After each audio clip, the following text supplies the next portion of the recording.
عملنا قرنبيط مقرمش، شكله تحفة وطعمه أحلى بكتير. يعني بتكات بسيطة قوي تقدري تعملي القرنبيط من غير ما يشرب زيت وكمان مقرمش. يلا بينا نشوف الوصفة. السلام عليكم ورحمة الله وبركاته. ازيكم عاملين ايه؟ يا رب تكونوا بألف خير. صلوا على النبي عليه الصلاة والسلام. ومعانا بقى قرنبيطة حلوة صغننة محندقة كده، هنعملها بطريقة حلوة قوي. القرنبيط بقى اللي تيجي تاكليه تلاقيه مقرمش كده، اللي هو المقلي تاكليه ويبقى مقرمش ما يبقاش طري. اول حاجة هنقطع بس القرنبيطة الاول كده مع بعض. بسم الله الرحمن الرحيم. طبعا احنا بنشيل ده، للي ما يعرفش ده الكلام ده للبنات الصغننين يعني، لكن طبعا احنا كلنا عارفين ازاي بننضف القرنبيطه وازاي بنغسلها وازاي بنقطعها والكلام ده كله. طبعا الحاجه اللي زي كده من ركنتها عند الراجل بنكحتها بالشكل ده. اي حاجه فيها اهي، في واحده بتبقى بيضه قوي بس انا حظي بقى جت في واحده ايه، تحس ان هي فيها خبطات كده. هقطعها، انضفها الاول كده واقطعها. اقطع بقى كده الزهره بالشكل ده، وبعد كده بقسمها بقى لو حته كبيره قوي علشان ما تبقاش طريه قوي في القليه. بعد ما بخرج بصوا، يعني خرجنا كده الزهريه دي مثلا كده، دي عمري ما هعمل دي كلها على بعضها كده. تقسمي بقى على حسب الحجم اللي انت عايزاه.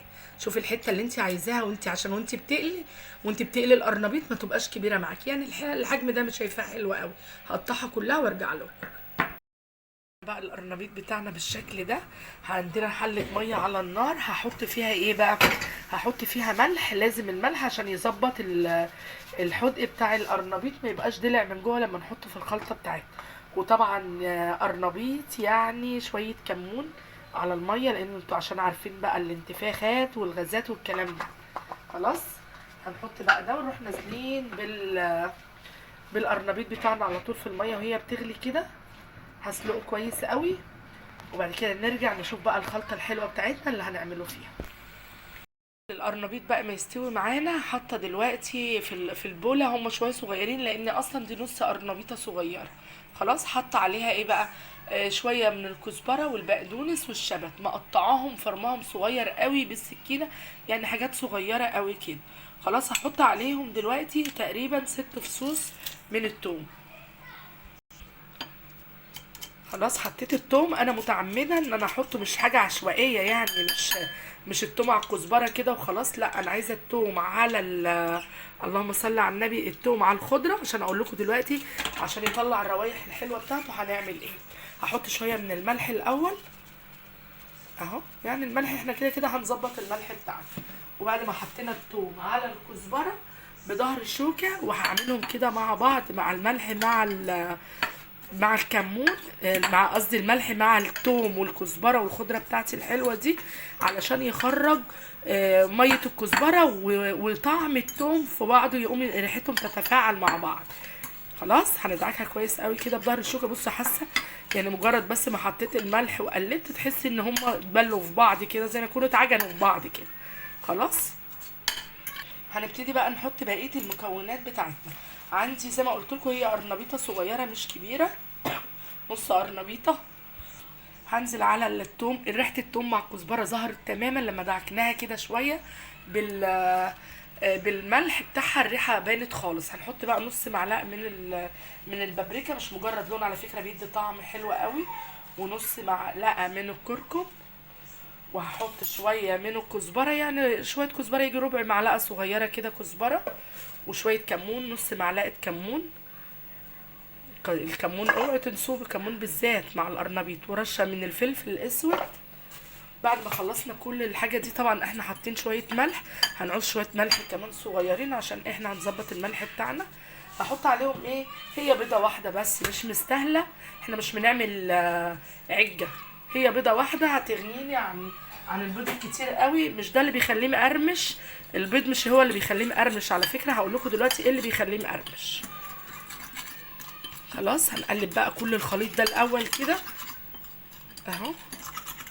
وتعالوا بقى نحط عليهم كمان اللي بيخليه بقى يحتفظ ويبقى لونه حلو وطعمه حلو ويقرمش كمان، اللي هو بيكربونات الصوديوم.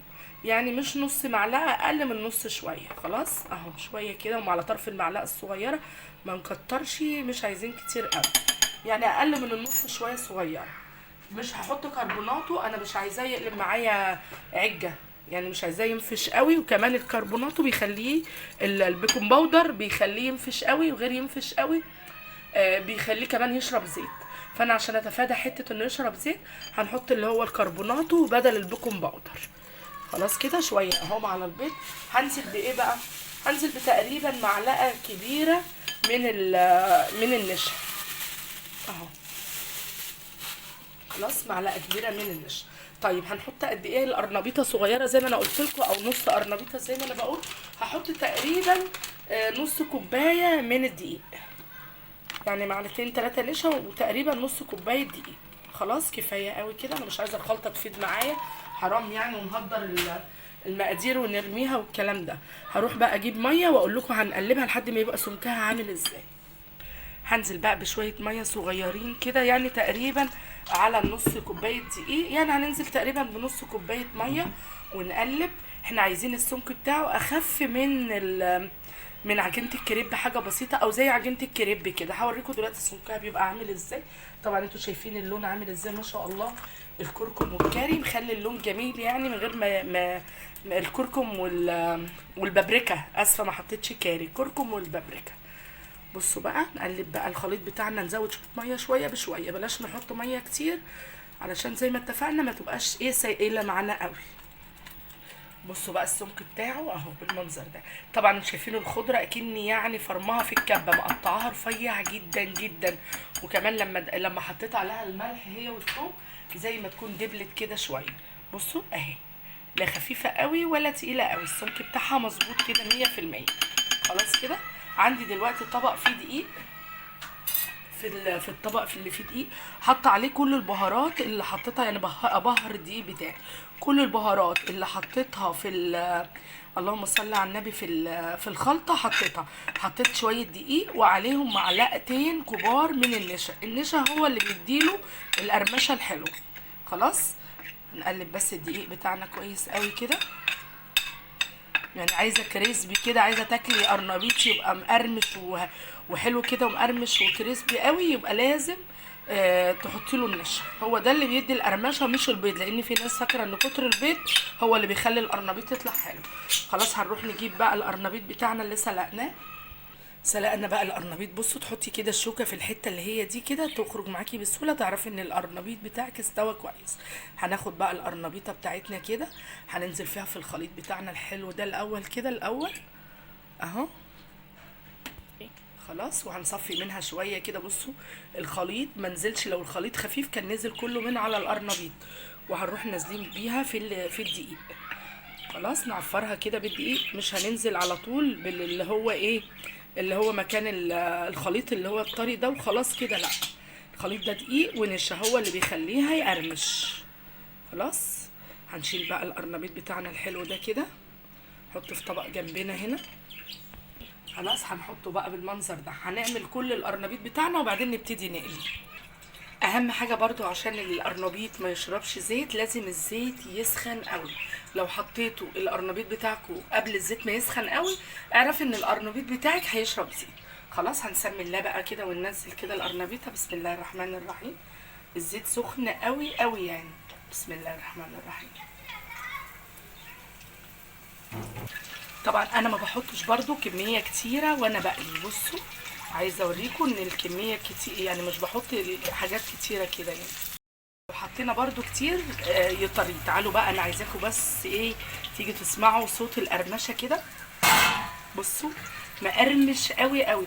القرنبيط من الحاجه اللي لازم تقليها قبل الاكل على طول، ما ينفعش تقليها وتسيبيها تبات، لانها لو باتت القرمشه دي بتروح حتى لو قليها بايه يعني. بصوا حاجه جميله جدا. هحط بس الطاسه الثانيه واوريكم هي قد ايه مقرمشه. عايزه اوريكم بس ما شاء الله صوت القرمشه. بصوا مقرمشه قوي قوي. وكمان بصوا المنظر، ولا نقطه زيت، مش شارب ولا نقطه زيت ما شاء الله. عايزه كمان اخد حته كده من الصغيرين دول وادوقها لكم، لان بصراحه لسه سخنه قوي. تسمعوا بس معايا صوت القرمشه. مقرمشه جدا. وبكده خلاص خلصنا القرنبيط بتاعنا بطريقه حلوه سهله وبسيطه. طالع مقرمش، مش شارب ولا نقطه من الزيت خالص. يا ريت بقى لو عجبكم الفيديو واستفدت منه ولو بحاجه بسيطه، ما تنسوش الاشتراك في القناه وتفعيل الجرس عشان يوصلكم كل جديد، واللايك لو عجبكم الفيديو. تعالوا بس قبل ما نقفل الفيديو مقرمش تحفة.